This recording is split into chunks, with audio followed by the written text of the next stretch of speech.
कैसे हो सभी। अभी अभी हमने आपको रिवीजन कराया है और अब फ्रेश हो गए होंगे। आइए स्टार्ट करते हैं। अब सेकंड चैप्टर की तरफ मूव करते हैं। भारत का सामान्य परिचय हमने लिया। पढ़ना तो हमें पूरा भारत ही है, ठीक है। जो भी टॉपिक है हर एक टॉपिक इम्पोर्टेंट है और लगभग 1 से सवा महीने हमें भारत ही पढ़ना है। 1 सवा महीने में हम पूरे भारत को खत्म करेंगे भूगोल के परिप्रेक्ष्य से। और इसमें अब लेसन 2 की बारी है, भारत के भौतिक प्रदेश। पार्ट 1 है इसका, ये भारत के भौतिक प्रदेश। आइए समझते हैं क्या करना है, क्या पढ़ना है। ये नक्शा ये आपके जहन में अच्छी तरह आ गया होगा और नहीं आया है तो धीरे धीरे आ जाएगा, धीरे धीरे आ जाएगा। ये हिमाचल प्रदेश है, उत्तराखंड की तरफ से हम बढ़े, सिक्किम तक गए, अरुणाचल प्रदेश, और ये तुम्हारा त्रिपुरा को क्रॉस करते हुए यहाँ पर हम ये आगे हैं वापस, ठीक है। अब बात करते हैं, यदि भारत को एक बार ऊपर से नीचे तक, उत्तर से दक्षिण तक, यदि हम इंदिरा कोल से और क्या है कैप कमोरियन तक हम निहार लें, ना केवल कैप कमोरियन तक बल्कि हम यदि इंदिरा पॉइंट तक इसको भौतिक दृष्टि से देख लें, विजुअलाइज कर लें, तो क्या है फिर जो भी हम टॉपिक पढ़ेंगे, जो भी हमारा टॉपिक होगा वो हर टॉपिक हमें आराम से समझ में आएगा। इसलिए सेकंड नंबर पर सामान्य परिचय के पश्चात सेकंड चैप्टर का नाम क्या है, भारत के भौतिक प्रदेश। इसका ये पार्ट 1 है। देखिए भौतिक प्रदेश की दृष्टि से देखा जाए, भौतिक प्रदेश की दृष्टि से देखा जाए तो संपूर्ण भारत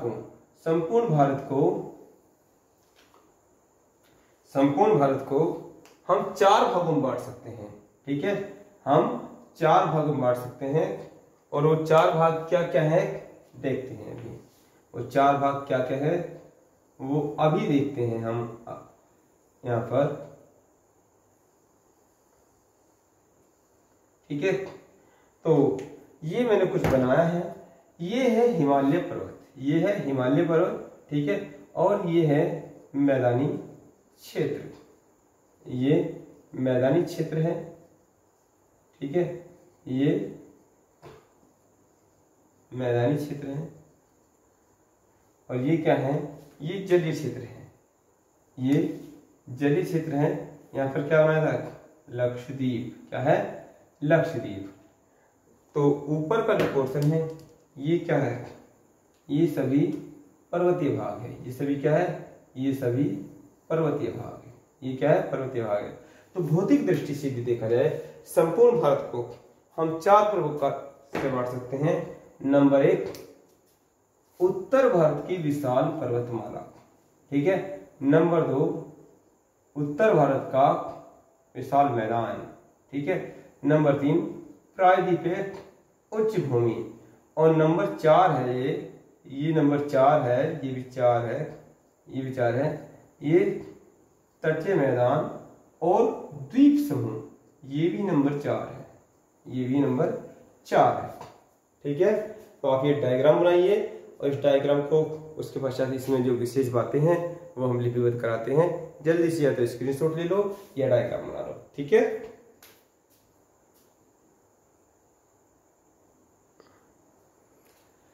साफ दिखाई दे रहा है,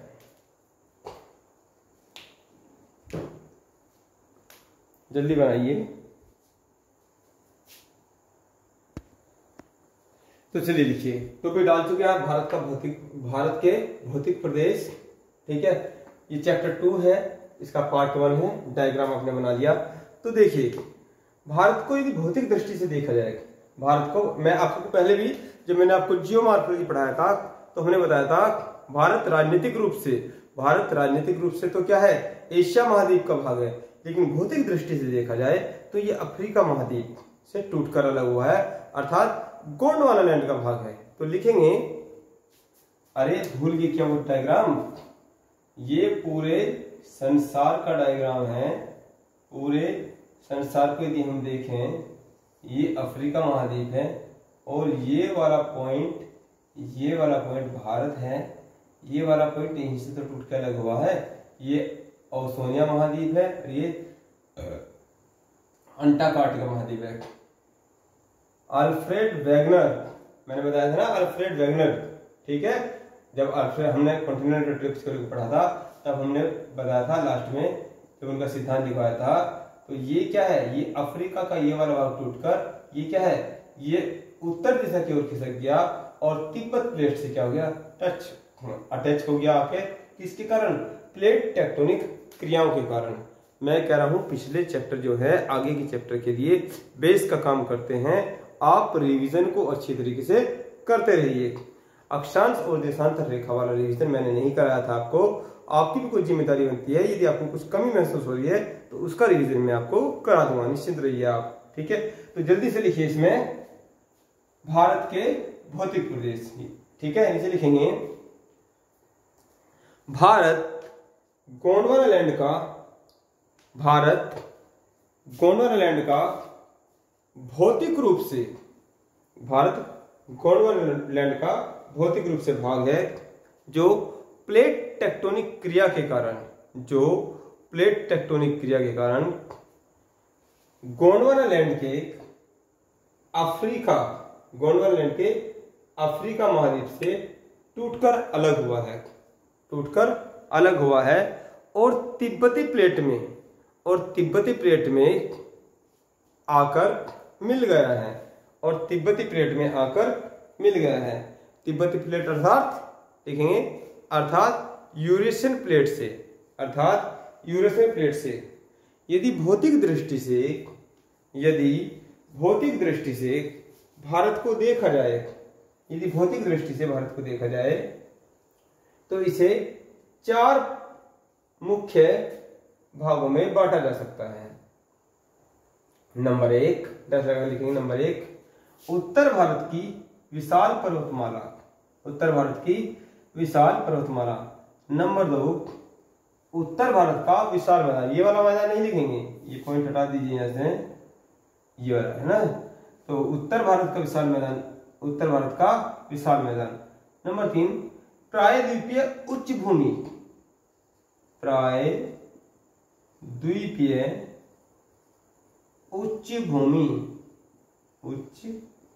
भूमि। अरे अफ्रीका महाद्वीप से भी टूटकर अलग होगा तो इसके अंदर से जो मेघमा निकलेगा ये क्या है, इस भाग पर फैल जाएगा, अब जो इस भाग पर फैलेगा उससे तो मुझे कोई मतलब नहीं है ना, आपको कोई मतलब होना चाहिए, ये तो अफ्रीका वालों के एग्जाम में आएगा ना।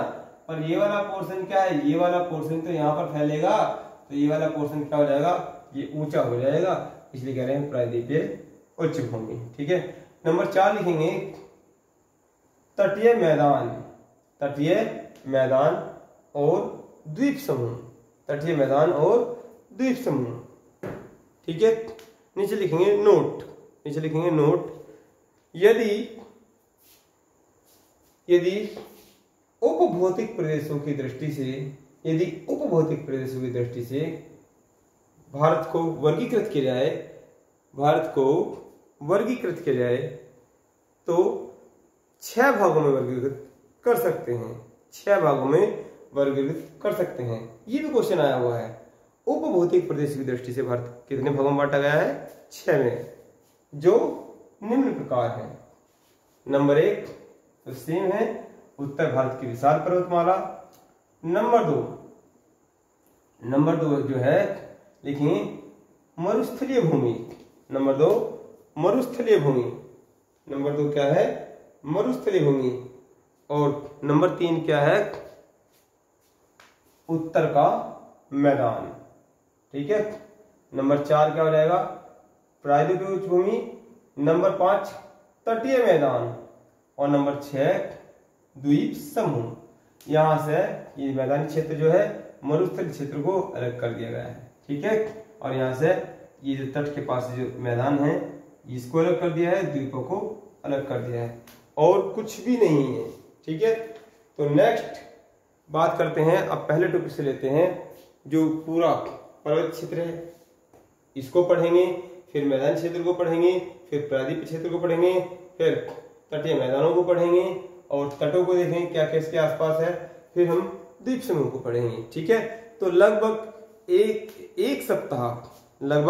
एक सप्ताह का ये चैप्टर है, काफी बड़ा चैप्टर है। लगभग संपूर्ण भारत को हम इसी में एक विहंगम दृष्टि से देख लेंगे। लिखेंगे उत्तर भारत की विशाल पर्वतमाला। उत्तर भारत की विशाल पर्वतमाला, ये पहला टॉपिक डालेंगे आप।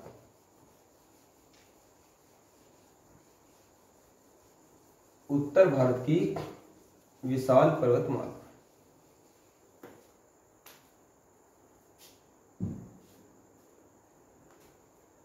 देखिए, यदि मैं एक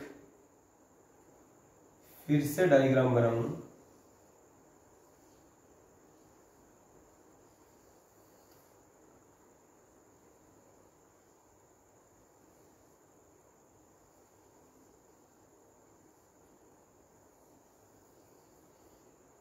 ये पूरा क्षेत्र, ये पूरा क्षेत्र क्या है? ये पर्वतीय भाग है। और ये पूरा क्षेत्र क्या है? हिमालय है। ये पूरा क्षेत्र क्या है? हिमालय है। आपने टॉपिक डाल लिया होगा नंबर 1, उत्तर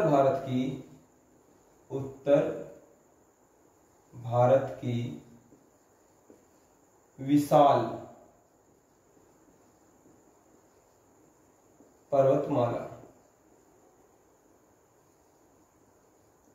विशाल पर्वतमाला, ठीक है। तो ये पूरा का पूरा पोर्शन क्या है? ये हिमालय है। लेकिन यहां पर जो ये भाग है, ये जो भाग है, यहां पर ये वाला पोर्शन, यहां पर ये है ITSZ, और ऊपर का पोर्शन जो है ये ट्रांस हिमालय के नाम से जाना जाता है। कौन सा? ट्रांस हिमालय। अलग कलर से लेंगे।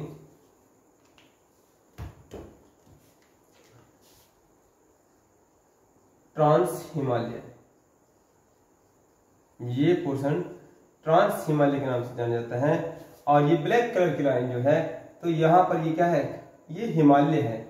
और हिमालय को 3 शाखाओं में बांटकर, हिमालय को 3 शाखाओं में बांटकर हम पढ़ेंगे, ठीक है। एक अलग कलर ले लेते हैं।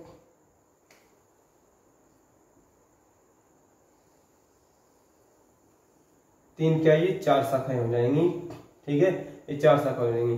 तो पूरे इस पर्वतीय भाग को, ऊपर के भाग को ट्रांस हिमालय, और ये वाला पोर्शन जो ये 1 2 3 ब्लैक कलर की लाइन, ग्रीन कलर की लाइन, और नीचे फिर से ब्लैक कलर की लाइन, ये पोर्शन क्या कहलाता है? ये पोर्शन कहलाता है आपका हिमालय।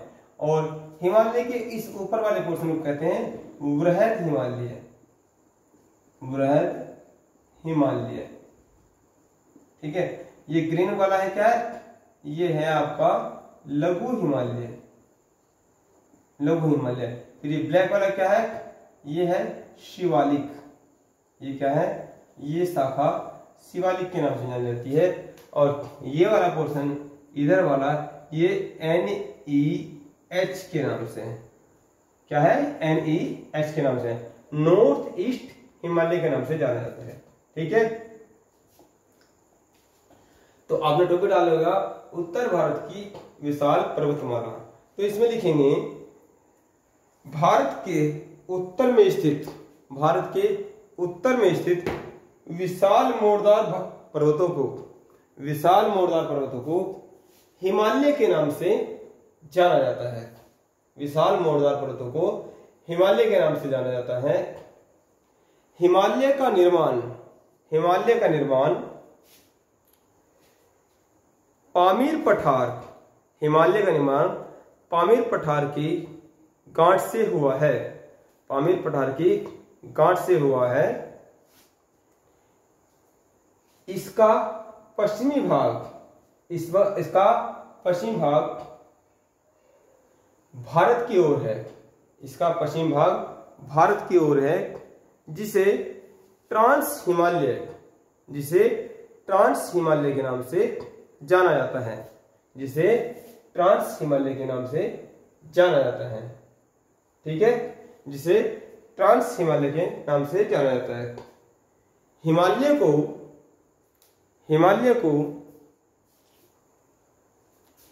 निम्न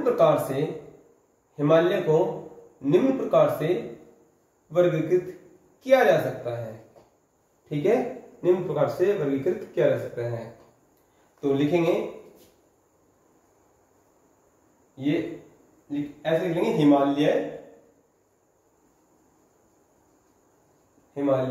यहां लिख लेंगे ट्रांस हिमालय, ट्रांस हिमालय, और दूसरी तरफ लिख देंगे मूल हिमालय, मूल हिमालय, मूल हिमालय।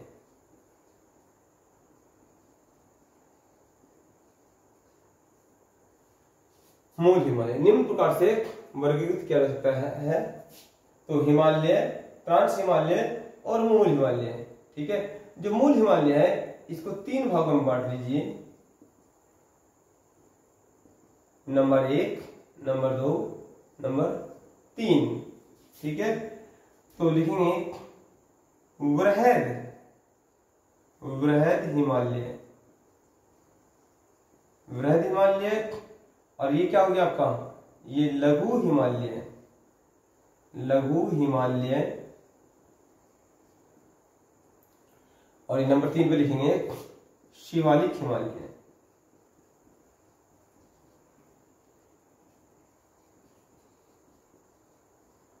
शिवालिक हिमालय। ठीक है, अब एक बार इसे पर्वतों के परिप्रेक्ष्य में देखते हैं। यहां से कई बार क्वेश्चन आया हुआ है, इसे एक अलग डायग्राम में देखते हैं।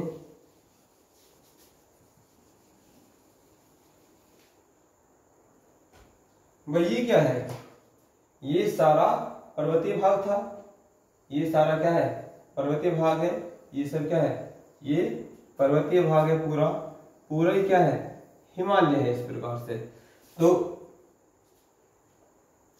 ये हो नहीं पाएगा, यहाँ पर चित्र थोड़ा ज्यादा बड़ा बन गया है। देखिए यहां से देखिए दोबारा से, ये 1, ये 2, ये 3, ये इस प्रकार से पर्वत बन रहे हैं। तो यदि इसको हम क्या कहें, इसको हम ट्रांस हिमालय कहें। ठीक है, और इसको क्या कहें, इसको कहें हम वृहद हिमालय या ग्रेट हिमालय। और ये क्या हो गया, ये आपका शिवालिक हिमालय, और ये क्या हो गया आपका, ये आपका लघु हिमालय। और एक पोर्शन और बनेगा यहाँ पर, इसको थोड़ा छोटा करके बनाइए, 1 और ये 2, तो ये लघु हिमालय, और ये हो गया NEH, नॉर्थ ईस्ट हिमालय। तो ट्रांस हिमालय और लघु हिमालय के बीच का जो निम्न स्थान है उसे क्या कहेंगे, ITSZ। ये क्या है, ITSZ। ग्रेट हिमालय और शिवालिक हिमालय के बीच के स्थान को कहेंगे MCT। ठीक है, और ये है MBF। ठीक है, और लघु हिमालय और उत्तर पूर्वी हिमालय, नॉर्दर्न ईस्ट हिमालय, ये है आपका HFF। ठीक है, इसे नोट कर लीजिए, कई बार क्वेश्चन आ चुका है कि ग्रेट हिमालय, वृहद हिमालय और ट्रांस हिमालय के बीच के स्थान को क्या कहा जाता है, वृहद हिमालय और शिवालिक हिमालय के बीच के स्थान को क्या कहा जाता है। ये यहाँ पर ये है आपका लघु हिमालय। ठीक है, और यहाँ पर क्या है, ये शिवालिक हिमालय सबसे लास्ट में नीचे की तरफ, और पूर्वी साइड के हिस्से को क्या बोलते हैं, नॉर्थ ईस्ट हिमालय। ठीक है, तो ग्रेट हिमालय और लघु हिमालय के बीच के स्थान को क्या बोलते हैं, MCT, मैन सेंट्रल थ्रस्ट। बात करेंगे इन सब को क्या इनके फुल फॉर्म है, इसके से बात करेंगे। जल्दी से डायग्राम बनाइए और इसको नोट कीजिए आप।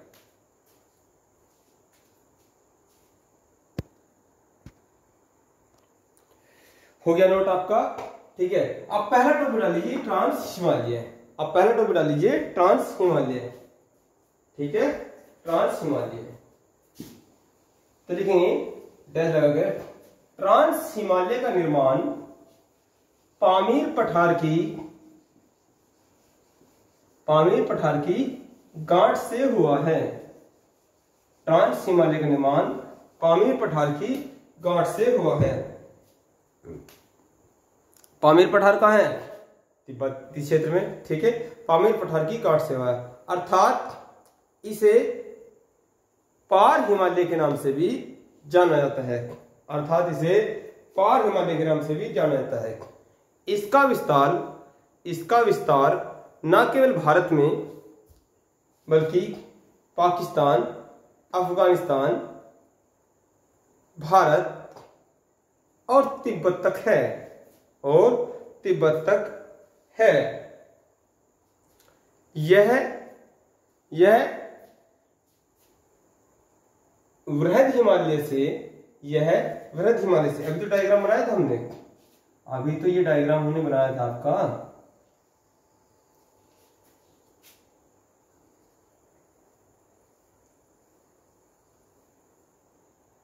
भाई ये वाला पोर्शन क्या है? ये हिमालय है, ठीक है।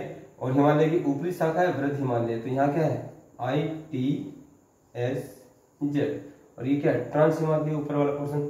तो यह वृहद हिमालय से ITSZ द्वारा अलग होता है। ITSZ द्वारा अलग होता है। इसे लिखेंगे ITSZ, लिखेंगे Indo Tibet suture zone. ITSZ द्वारा अलग होता है, ठीक है। अगला पॉइंट बनाएंगे, ट्रांस हिमालय की मुख्य पर्वत श्रेणियां। ट्रांस हिमालय की मुख्य पर्वत श्रेणियां निम्न प्रकार हैं। ज्यादा क्वेश्चन बनता है, अब इस मुद्दे पर आते हैं। नंबर 1, काराकोरम पर्वत श्रेणी। ये है काराकोरम पर्वत श्रेणी। नंबर 2, लद्दाख पर्वत श्रेणी। ये है आपका लद्दाख पर्वत श्रेणी। नंबर 3, जास्कर पर्वत श्रेणी। जास्कर पर्वत श्रेणी, ठीक है। और ये है आपका कैलाश पर्वत श्रेणी। कैलाश पर्वत श्रेणी, कैलाश पर्वत श्रेणी। नंबर 1 डाल लीजिए काराकोरम पर्वत श्रेणी। नंबर 1 डाल लीजिए काराकोरम पर्वत श्रेणी। अब काराकोरम पर्वत श्रेणी क्या है? ये सारा ऊपर का पूरा पर्वत क्या है? ये काराकोरम है। और इसी काराकोरम पर ये त्रिभुज के आकार का पॉइंट है, सबसे उत्तरी पॉइंट। कितने भी अक्षांश रेखा पर है? 37.6 अक्षांश रेखा पर है। कैसा आकार है? त्रिभुजाकार है, ठीक है। किसने कहा था? सरदार पटेल ने कहा था, ठीक है। तो लिख, और इसी पर काराकोरम पर ही ये सबसे ऊंची चोटी, यहाँ सबसे ऊंची चोटी ये कौन सी है? K2 Godwin Austen. चाहे तो आप डायग्राम भी बना सकते हैं, बना लीजिए जल्दी से, ठीक है। चाहे तो डायग्राम भी बना लीजिए, ठीक है।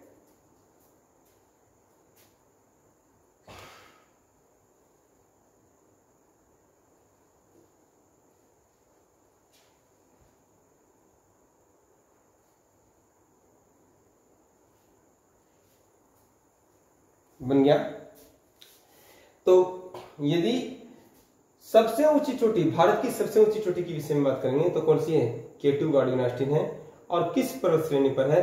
तो काराकोरम पर्वत श्रेणी पर है। और हिमालय के किस भाग में है? तो ट्रांस हिमालय वाले भाग में है या पार हिमालय वाले भाग में है, ठीक है। मूल हिमालय क्या है? मूल हिमालय 3 शाखाओं में है, वृहद हिमालय, लघु हिमालय और शिवालिक हिमालय। इसके विषय में चर्चा करेंगे, लेकिन अभी पॉइंट चल रहा है ट्रांस हिमालय। ट्रांस हिमालय की जो मुख्य पर्वत श्रेणियां हैं वो है काराकोरम पर्वत श्रेणी, लद्दाख पर्वत श्रेणी, कैलाश पर्वत श्रेणी और जास्कर पर्वत श्रेणी। ठीक है, तो पहला पॉइंट हमने लिया इसमें काराकोरम पर्वत श्रेणी। तो आपने लिख लिया है काराकोरम पर्वत श्रेणी में, तो टॉपिक बना लीजिए काराकोरम पर्वत श्रेणी। ठीक है, डायग्राम आपको बन गया है। तो इसमें लिखेंगे काराकोरम पर्वत श्रेणी, काराकोरम पर्वत श्रेणी पामीर पठार का ही ब्रैकेट में लिखेंगे एशिया का मृत हृदय, ब्रैकेट में लिखेंगे एशिया का मृत हृदय। ये क्वेश्चन आ चुका है कि एशिया का मृत हृदय किसको कहा जाता है, तो पामीर पठार को कहा जाता है। तो पामीर पठार का ही भारत में ऊंचा उठा हुआ भाग है। क्या है, ये थोड़ा सा ऊंचा उठा हुआ भाग है, ऊंचा उठा हुआ भाग है। इसका विस्तार भारत के गिलगिट बाल्टिस्तान तक है। इसका विस्तार भारत के गिलगिट बाल्टिस्तान तक है। यहीं पर इसकी सबसे ऊंची चोटी, K2 गॉडविन ऑस्टिन है। K2 गॉडविन ऑस्टिन है। भारत का, अगली लाइन से लिखेंगे, अगले पॉइंट बना के, भारत का सबसे उत्तरी बिंदु, भारत